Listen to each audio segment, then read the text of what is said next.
Hey, welcome. You've ever watched a movie and felt all warm and fuzzy one minute and then suddenly cold and on edge the next, even when nobody said a word? Well, that is absolutely not an accident. Today we're going to pull back the curtain on the secret language of visual storytelling. We're going to see how creators use color and light to literally paint with your emotions. You know, this quote from Binus University just hits the nail on the head. Color and light, they aren't just there to make a shot look good. They're these powerful visual metaphors. They're like a secret direct line to our feelings. And in this explainer, we are going to learn how to speak the language. So here's our game plan. We'll kick things off with the big idea, color as a language. Then we'll see how artists get their canvas ready with light. After that, we dive into the really fun stuff, the emotional power of temperature, how the whole mood gets dialed in. And finally, how you can use all this to see everything you watch in a totally new light. Okay, so first things first, let's get one thing straight. In visual storytelling, color and light are never just some technical afterthought. No way. They are a fundamental part of the story itself. You know what it's like? It's like the musical score on a film. The right tune can make you feel romance or pure terror, right? Well, color and light do the exact same thing. It's a very deliberate, artistic choice, and it's all designed to guide how you feel and pull you deeper into the story. It's the secret sauce, the thing that makes it all click. Right, so before an artist can even think about painting with all this emotional color, they need a clean, balanced canvas. You can't just, splash some color onto a scene and hope it works. There's a really crucial first step that has to happen. And that step is called color correction. The whole goal here is to get to a perfectly natural, neutral starting point.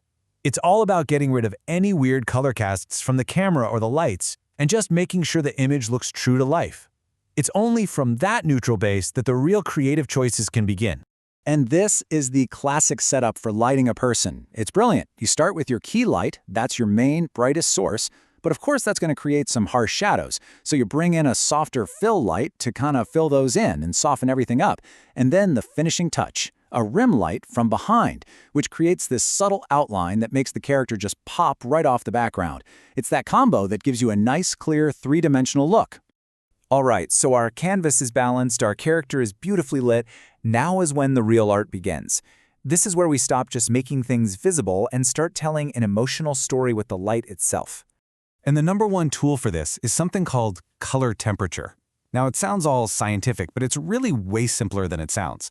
It's just a way of measuring if a light is warm, like a candle flame, or cool, like a clear blue sky.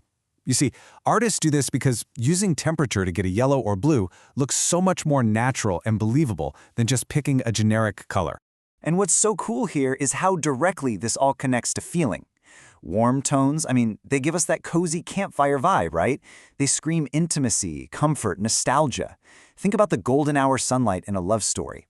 But then you have cool tones, and that feels more like eerie moonlight or a sterile, cold laboratory. It suggests detachment, mystery, even suspense. It's that chilly blue-green tint that's all over a movie like The Matrix. And these changes can be so subtle. An artist might make the main key light just a touch warmer to make us feel close to a character.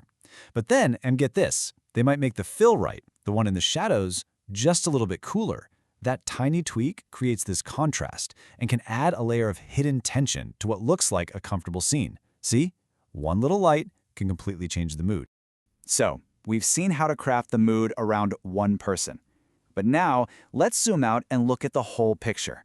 How do you create a cohesive color palette for an entire scene or even an entire movie? This is the final coat of paint, and it's called color grading. After all the correction and lighting is done, this is the stage where an artist truly gets to paint with light, pushing and pulling the final colors to get that specific, unified look that really serves the story. And a really common tool for this is a LOT, or a lookup table. Okay, I know the name sounds super technical, but don't let it fool you. The easiest way to think about a LOT is just as a pre-made color recipe. You want that gritty vintage look? There's a LOT for that. A sleek, futuristic feel? Yep, there's a LOT for that too. They're an awesome way to apply a consistent style really quickly. Now, being consistent is absolutely crucial here. A cohesive color grade makes the world feel real and immersive. But, and this is a big but, sometimes a deliberate change in color is an incredibly powerful storytelling move. Imagine a movie that starts off all gray and washed out, but as the hero finds hope, the world slowly gets warmer and more colorful. That kind of change only works if it's planned and executed perfectly. So why does any of this matter to you? Well, because now you're in on the secret. You're not just a passive watcher anymore. You've got the tools to actually decode the visual language of everything you see. So next time you're watching something, I want you to try this. Start paying attention to the overall color palette. Notice when a scene suddenly gets warmer or cooler. Spot how bright, punchy colors show up in high-energy moments and how muted, washed-out colors appear when things get sad. Just keep asking yourself that one simple question: what is the color trying to make me feel right now? And I'll leave you with this last little thought to chew on. Color is just so deeply wired into how we see people and how we feel. So ask yourself this: if your all-time favorite hero suddenly showed up on screen, but they were lit with those eerie, cold colors that are usually saved for the villain, would you still trust them? Something to think about. Thanks for watching.